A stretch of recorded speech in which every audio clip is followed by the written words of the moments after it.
안녕하세요. 오늘은요, 지난번에 이어서 창세기 23장, 17절.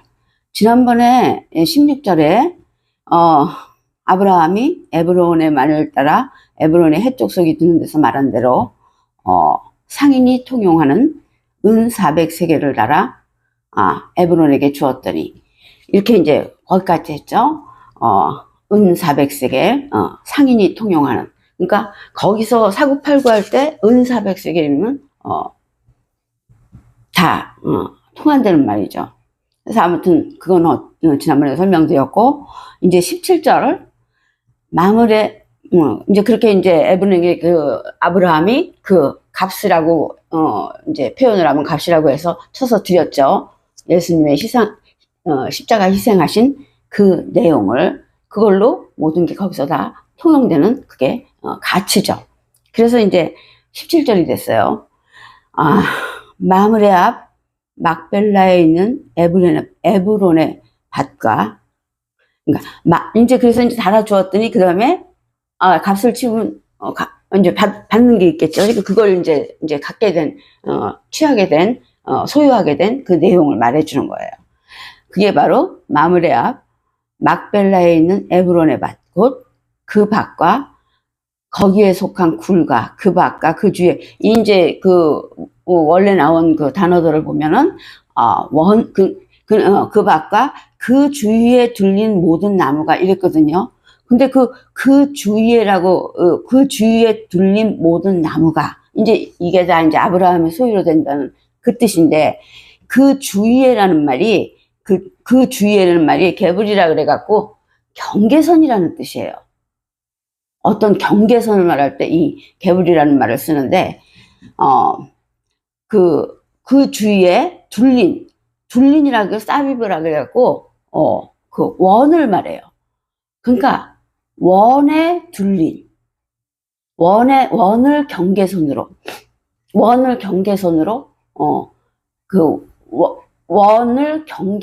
한 그 나머지 나무, 그게 바로 마므레한 막벨라 쉽게 말해서 이렇게 말해요. 원을 경계선으로 마므레한 막벨라에 있는 에브론의 밭, 곧 그 밭과 굴이 있는 밭, 즉 충만한 나무인 에레츠 땅이, 요 맨 마지막에 모든 나무가 그랬는데 그게 충만한 땅인 에레츠 땅이, 그 이름들을 쭉 말하고 그게 바로 충만한 땅인 에레츠 땅을 말하는 거야. 그 나무라는 게 어떤 거냐면 이 나무예요. 원을 경계선으로 할 때는 거는 이 선이 십자가 가로막는 물이죠. 가로막는 거죠. 가로막는 이 선이 이렇게 보면 일직선이지만 이 십자가는 사방에서 사람들이 모여드는 곳이죠. 이 십자가가 여기 있지만 이쪽에서도 와서 올라오고 이쪽에서도 와서 올라오고 여기저기서 와서 올라오죠. 그러니까 이 십자가는 항상 이렇게 어디든지 이렇게 이쪽을 올 수 있는 요렇게 보면은 요게 돌아가고 있으면 요게 요렇게 원이 생기는 거예요. 그래서 이걸 원주의라 그래요. 요 가운데 있는 거를 원의 주변에 있다는 그 뜻이에요. 그래서 이 원을 경계선으로 했으면 바로 이게 원이니까 여기 올라가면 사는 거예요. 그래서 하나님 맨날 전체적으로 할 때 여기서 일로 올라가라. 자꾸 그러시는 거예요. 아무튼 그래서 이 원을 경계선으로 한 이 충만한 자리를 아브라함이 취득했죠. 정식으로. 그래서 나무가 18절 성문에 들어온 모든 헷 족속이 보는 데서 아브라함의 소유로 확정된지라, 이렇게 됐어요. 아까 은 400세겔을 달아 통용하는 그 법칙으로 해갖고 그거를 이제 건네주었더니 예수님이 십자가 희생을 내역을 진리를, 그러니까 진리가 통한다는 거죠. 진리를 이제 알고 말을 했더니 그게 이제 통용하는 그 값어치가 돼갖고 이제 아브라함이 아까 그 장소 베테케드 그 장소를 정식으로 자기 소유지가 된 거예요. 그래서 이제 그게 17절이고 이제 18절이 들어가면 성문에 들어온 모든 헷 족속이 보는 데서 아브라함의 소유로 확정된지라. 그러니까 이게 이제 이렇게 같이 사단과 사단 측과 하나님 측과 우리들이 하나님 측이에요. 하나님의 제자 하나님 동행하는 우리들이 이제 하나님의 자녀들이니까. 그래서 이렇게 같이 보는 앞에서 이제 했기 때문에 아무도 나중에라도 사단 쪽이 이렇게 그 사람에 대해서는 뭐라고 할 수가 없는 거예요. 법으로 정해진 거예요. 시민권을 따놓은 거나 마찬가지예요. 그래서 이제 그 확정된지라, 이 확정된지라 이렇게 얘기했는데요. 지금 지난번 시간부터 이제 얘기를 했는데, 이 확정된다는 게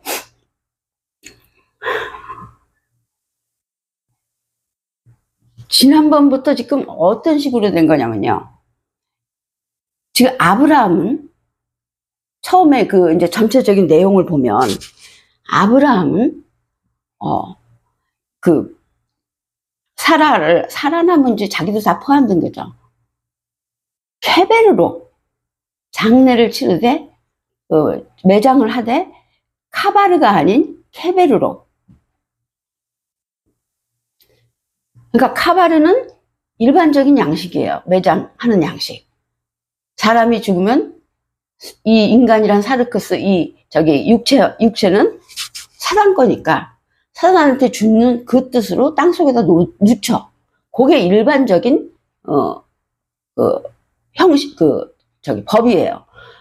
사단 거 사단에게 도로 주는 거예요. 기회를 받아서 여기 나와서 살았다가 이제 기회가 끝났으니까, 인생이라는 기회가 끝났으니까 도로 사단이 가져가는 거예요. 그게 그 일반적인 원래 그 법이에요. 그런데 아브라함이 사라를 이해를 하시겠죠. 자기 가장 사랑하는 데를 육체인데도 땅속에 주기가 싫어갖고 땅으로 보내기가 싫어서 그 마음으로 케베르를 자꾸만 아브라함은 요구해보는 거죠. 어느 정도 알지만 그래도 딴 방법이 혹시 통하는 게 있을까 하고 이제 의뢰를 해보는 거죠. 그랬더니 어떻게 됐어요? 아무것도 안 되죠. 그래서 아브라함은 아내 사라를 케베르로 하고 싶어서 그거를 건의를 해보고 흙이라는 이름을 가진 흙의 전문가, 땅의 전문가 에브론까지 끌어들이면서 의뢰를 해본 거죠. 그러니까 시신은 안 된다죠. 시신은 사단이 우리에게 줬던 것이기 때문에 니네가 딴 데로 가려면 그 시신은 돌려주고 가야 된다. 이 내용이에요. 그러니까 아브라함이 뭐라 그랬어? 그러면 값을 치르면 안 되겠냐. 쉽게 말해서 예수님의 십자가 희생을, 그걸 십자가 희생으로 그 값으로 은으로 이게 안 되겠냐 이렇게 물어보는 거예요. 그러니까 뭐라고 에브론이 대답했냐면, 결론을 말하면 그렇게 하면 차라리 드네스코 죽음을 해라. 그렇게 말을 했어요. 무서운 말을 했어요. 지금 이 내용이 전체적으로 아브라함과 사단이 무슨 말을 하고 있었던 거냐면 드네스코 죽음과 아포 드네스코 죽음을 결정짓는 그 내용을 말하고 있는 거예요. 그런데 거기에 그게 정식인데, 그런데 거기에 아브라함이 사라를 이제 그걸 뭐라 그래, 위법이라 그러지도 않고 그거 이렇게 살짝 이렇게 조금 봐주는 식, 조금 그런 거를 조금 봐주는 것보다 또 딴 혹시 방법이 있지 않을까, 그거를 조금 더 찾아본 거죠. 그랬더니 결국 다 안 되는 뜻으로, 그렇다면 그 사단 측이 말하기를 그렇다면 드네스코 죽음을 해라 이렇게 나오는 거예요. 그래서 지금 아브라함은 그 요구 조건을 이렇게도 안 되겠냐 저렇게도 안 되겠냐 하는 과정에서도 목표는 아포 드네스코 죽음이었어요. 그런데 그거를 하고 있는데 사단 측에서 디테일을 자꾸 그러니까 조금 위법을 하려고 그러니까 사단 쪽이 그냥 드네스코 죽음을 하라 그랬죠. 그러니까 드네스코 죽음과 아포드네스코 죽음을 지난 시간에 제가 말씀드렸는데, 그래서 차례대로 하면 참 듣기가 좋아요. 여기서 이렇게 중요한 데서 그런 문제가 나오는 거예요.